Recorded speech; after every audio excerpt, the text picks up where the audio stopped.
Weight of a Wasted Year by Arwhale. Read by Goombasa. Being a long-time resident of Canterlot, Moondancer had seen it all. And as beautiful as Canterlot really was, she had to admit that, after a while, all of the sights eventually began to blend together. Choose any random city block, pick it up, and set it down over the top of another, and it would be very hard for anyone to tell the difference. Sure, the place itself was gorgeous. Most would give Canterlot the title of the prettiest city in all of Equestria. But even so, after years of living here, every pastel-colored architectural flourish, spiral staircase, and set of alabaster columns seemed to morph together into a single, indistinguishable mass. After all, beauty became hard to notice with nothing else to contrast it against. It was for these reasons that, for the past year, Moondancer had not bothered to stray outside of her usual path between library and house. Why bother? It all looked the same anyway. Besides, she had a lot of studying to do, and when it came to productivity, the more uneventful her day, the better. For over a year, she had followed this philosophy. It was one that she lived by, every single day. Which is why tonight, walking home from the Castle Courtyard under such clear skies, it came as such a surprise that things felt so especially different. For one thing, the walk dragged on for much longer than she was used to. Not exactly one for physical exercise, Moondancer found extra distance very noticeable. Additionally, the lampposts on either side of the park path shone much more dimly than the ones found in the city, and in the space between each one, the low light revealed the vast array of stars above her head. But to Moondancer, the things which struck her the hardest were not the new sights, but the sounds. Crickets, hundreds of them, chirped away from every angle as the last sliver of sunlight disappeared under the horizon. Her ear twitched as the hoot of an owl sounded from a tree overhead, and from a small pond to her right, a bullfrog announced its presence with a low-pitched ribbit. Moondancer took it all in with eyebrows raised. The look acted as a reluctant admission to herself that maybe, just maybe, her philosophy for the past year had been incorrect. Unfortunately, after several minutes, she soon found herself back within the city limits and trotting down the same road she always did. And, sure enough, nothing new for her to see, or hear, presented itself. She walked past the ornate stone columns of the Canterlot Library, past the bookseller's stand, closed for the night, past the local grocery outlet, a place she seldom had to enter, until eventually, her crumbling, worn-down house came into view. Yes, it was true that much of Canterlot looked the same, but her house, in all of its faded glory, remained one of the few things left that still stuck out. She frowned. With a flick of her magic, Moondancer slid the bolt out of the hole in the gate and entered her front yard. The blades of grass came up past her fetlocks and reached out into the path where she walked, a detail which made her sigh. She wouldn't be able to put off cutting it much longer. Insects had taken up residence in the overgrown grass as well, and being startled by her approach, leaped out of the yard and flew in front of her face, making her flinch all the way to her front door. The first thing she noticed was the jagged, gaping hole in the wood. Moondancer grimaced, but otherwise she paid it little mind. Turning the knob, she opened the door and stepped inside. It wasn't that her house smelled bad, per se, but cheap air freshener could only cover up so much. Piles of disheveled papers and dusty folders littered the floor, along with an ever-growing collection of takeout boxes that had missed the overflowing garbage can. Stacks of books, most of which she had already read, formed themselves into makeshift walls all around the house. Luckily, some semblance of a path still remained where she could walk, but even that space was beginning to feel cramped. Some may have seen the room and drawn inferences that were, in reality, undeserved. To them, the sight might have been the hallmark of the absent-minded scholar, or something similar. But Moondancer knew they would only be paying her an undeserved compliment, a courtesy she did not actually deserve. She avoided looking at her surroundings, focusing instead on a small double-decker writing desk and chair in the corner of the room. It was virtually the only thing in sight not covered in a film of dust. A couple of books lay on the desk's upper shelf, and beside them sat a quill and a half-empty jar of ink. As her routine usually dictated, Moondancer made a beeline over to the desk. Setting her saddlebag on the floor beneath it, along with a couple of new books, she plopped herself down in the wooden chair. But unlike most other nights, tonight she experienced a small change in her routine. There was no cardboard or styrofoam takeout box to grab from her saddlebag. She'd already eaten at the party a couple of hours ago. And so the only thing left for Moondancer to do was sit down in her chair, fold her hooves under her chin, and think. And think she did. Her eyes drifted all around, although she seldom dared to look behind her. The mess was not a sight for sore eyes. Silence closed in all around her, making the room feel even stuffier than it already was. Considering all that she'd done today, she should have been tired. Exhausted, even. A full day at the library was usually already enough to tire her out, and to add in a night of partying, it was more activity than she was used to. Much more. But, right now, against all expectations, Moondancer could not consider herself tired at all. Instead, she felt like her head was swimming, with all of the day's happenings reflecting back to her on the water's surface. The piñata, the lively music, the flakes of confetti drifting down from the air. And after a year of unfaltering routine, of doing the same thing over and over again every day, this sort of reflection came as such a rarity that, to her, it was almost unsettling. Letting her thoughts wander, Moondancer found her eyes gradually drifting upward, until eventually she eyed the two textbooks that lay on the top shelf. The one on the right, a simple reference book, lay open to the page where she had left it the night before. The one on the left, however, was closed.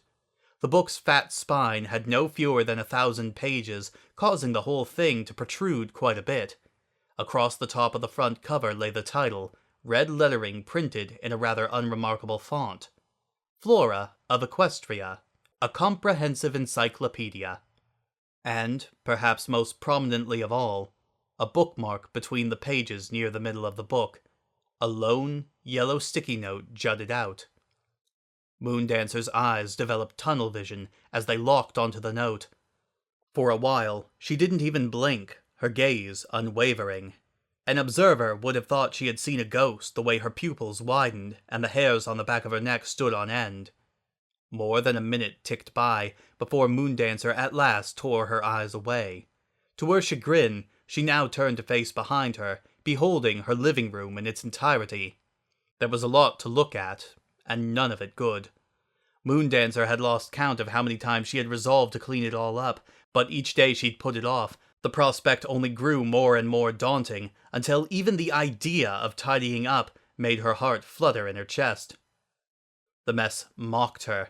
Moondancer felt the rebuke from deep within, and with eyes stinging, she turned her head away. Yet again, her attention became riveted on the sticky note. Just like before, it seemed to emit its own light, effortlessly grabbing her attention. This time, she stared at it a little bit longer than before. With a pained grimace, Moondancer peeled her gaze away. Naturally drifting downward, her focus now switched to the saddlebag beneath her desk. It lay on its side with the flap unbuttoned. Moondancer bit her lip, as she usually did when deep in thought. Then, the unmistakable twinkling chime of magic sounded in the room as her horn began to glow, and with a small flick, she opened the flap. She could faintly see the lacquered border of the picture frame sticking out from within. Moondancer, albeit with a bit of hesitation, levitated the object out of her bag and brought it up to eye level. And there it was again, the picture she had gotten at the party, all of her friends, all together in one place.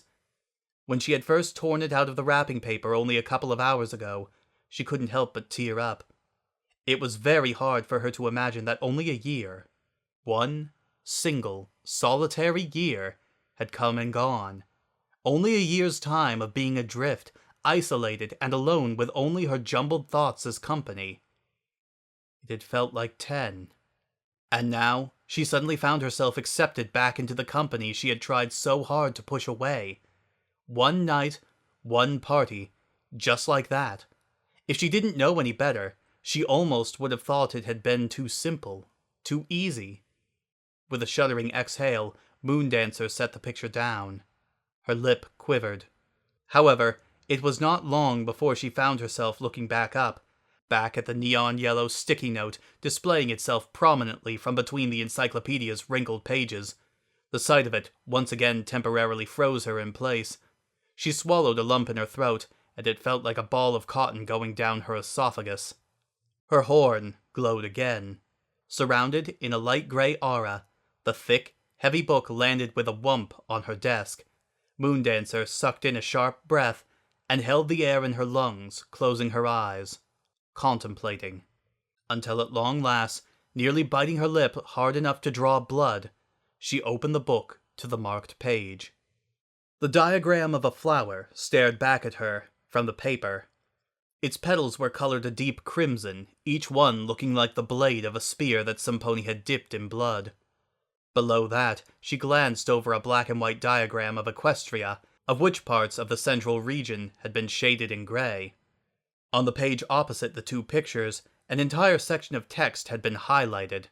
With her mouth going dry, Moondancer read the text silently to herself, feeling her pulse pounding in her ears.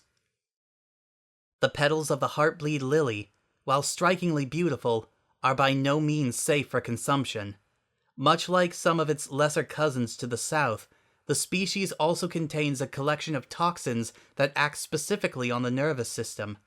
However, out of all of the species included in this family, the heartbleed lily is widely considered as the deadliest by botanists and toxicologists. Some reported symptoms of ingestion include slowed heartbeat, difficulty swallowing, paralysis, and asphyxiation. Unfortunately, due to the fast-acting properties of the flower's poison, there are no known cases of survival from consuming this species. That was what the highlighted section said in its entirety. However, Moondancer couldn't make it all the way through. Instead, her eyes shot back over to the diagram. In the middle of the grey-shaded blob was a dark black dot labeled Canterlot. The sound of her rapid breathing became the only thing audible in the room. And the longer she stared at the shaded map, the faster her breathing became.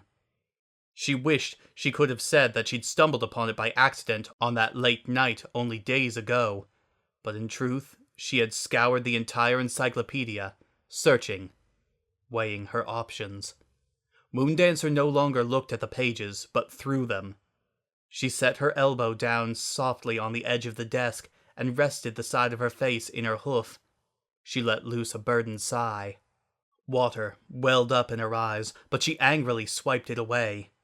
She accidentally knocked her glasses off of her face in the process, causing them to clatter on the hard wood, but Moondancer paid them no mind. Through now hazy vision, she continued to stare down at the flower in the diagram.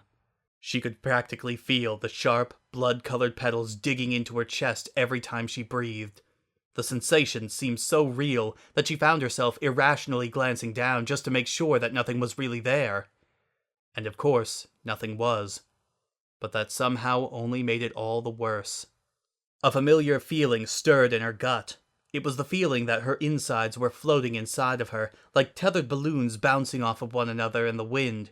She recognized it as the same feeling she'd experienced when she'd thrown her first party, and her closest friend hadn't even shown up. And it had only gotten worse when Twilight had left, when she hadn't even bothered to say goodbye. The shame, the humiliation, the feeling of falling. No, she had fallen. It was no longer just a feeling. The yellow sticky note glowing up at her from the page was the only proof that she needed of that. The next breath Moondancer let escape came from between clenched teeth. The air exited her mouth like a hiss of steam. She could have tried to hide it all she wanted, but it was impossible not to feel angry still. Tonight's party had bandaged the wounds, sure, but that did not mean that there weren't still cuts hidden beneath the gauze. And for a whole year, those wounds had been allowed to fester, and despite even her best attempts to numb herself with endless studies, her efforts had only served to rub salt into the gashes. Moondancer's teeth scraped together so audibly that they could have been heard from across the room. Her eyes squeezed shut. And then, all of a sudden, her hoof slammed the book shut. Then she snatched the encyclopedia up in her bare hooves, and with a bestial snarl, she hurled it across the room as hard as she possibly could. The sound of the encyclopedia colliding with the wall rang out like a gunshot. It fell in a crumpled heap on the dusty carpet, leaving behind a large dent in the drywall. With the force of the impact, the yellow sticky came unglued from the paper, and like an autumn leaf, it gently floated down to the carpet. Several hoof steps away, Moondancer stood on all four hooves. Her ribcage rose and fell with deep breaths as she stared at the encyclopedia on the floor, and every part of her body quaked, shivering like she had been exposed to winter's chill. She felt weak at the knees. Dizziness made her head tilt sideways, and as the light faded from her features, she swooned backwards, falling back into her chair. With the fire in her eyes now extinguished, nothing else could evaporate the tears, and they fell unhindered, flowing from the downcast eyes and spilling onto the floor. A long while passed before Moondancer could lift her head. Crying had left it feeling like a swollen balloon, and it ached terribly. Even the slightest movements made the pounding in her temple worse. She shuffled around in her chair until she once again faced her desk, feeling feverish and fatigued. That was when she noticed the picture. It lay face up, directly in front of her, and now that her view was unobstructed, she found herself staring at it with the combined fog of unaided vision and dried tears. At first, Moondancer experienced a great deal of hesitation, but eventually, with a sniffle, she grabbed the picture in her magic, wincing as the simple levitation spell amplified her headache and brought the gift up closer to her face. It was a snapshot of happier times. They should have seemed so distant, nothing more than a bygone memory. This photo, it should have been nothing more than an aching reminder of what she had lost, and only days ago it certainly would have. But not tonight. There was no denying that things had changed. There was no denying the year she had lost. Its weight still pressed heavily down on her shoulders. But, as her eyes scanned back and forth across the picture over and over again, she was not reminded of that. Instead, she remembered the party. She remembered tonight. And tonight was not so far away. Moondancer sat motionless. The picture hovered inches away from her face while the significance of her ruminations began to fully sink in. And when they did, something happened that she did not expect. For the first time since she had left the party hours ago, her lips twitched upwards into a smile. Not a big one by any measure, but nonetheless, it was there. As the seconds ticked by, it only grew wider. Accompanying it, a warmth spread from her belly and worked its way up to her chest. Only this time, it wasn't from anger or rage.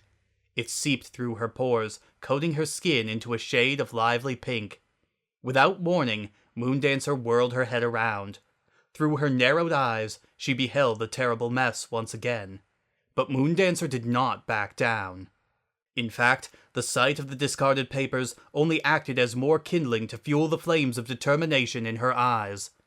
With her teeth bared, she picked up her glasses, pressed them back tightly onto her face, and got up from the chair. Most days, the sun could barely manage to peek over the horizon before Moondancer had beaten it out the door and headed well on her way to the library. But today, the sun had already traveled almost halfway up through the sky, and the door to her house had still not yet opened. Through the jagged hole in her front door, if one listened carefully, the sound of gentle snoring could be heard within. Cradling a book to her head like a pillow, Moondancer slept in the middle of her floor.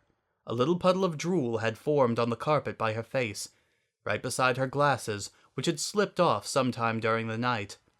The floor all around her body had been cleared of debris, and jammed into the farthest corner, several trash bags and book-filled boxes labeled "Donations" could be seen. And right above her head, as if peering down at her from the wall, hung the picture. The end.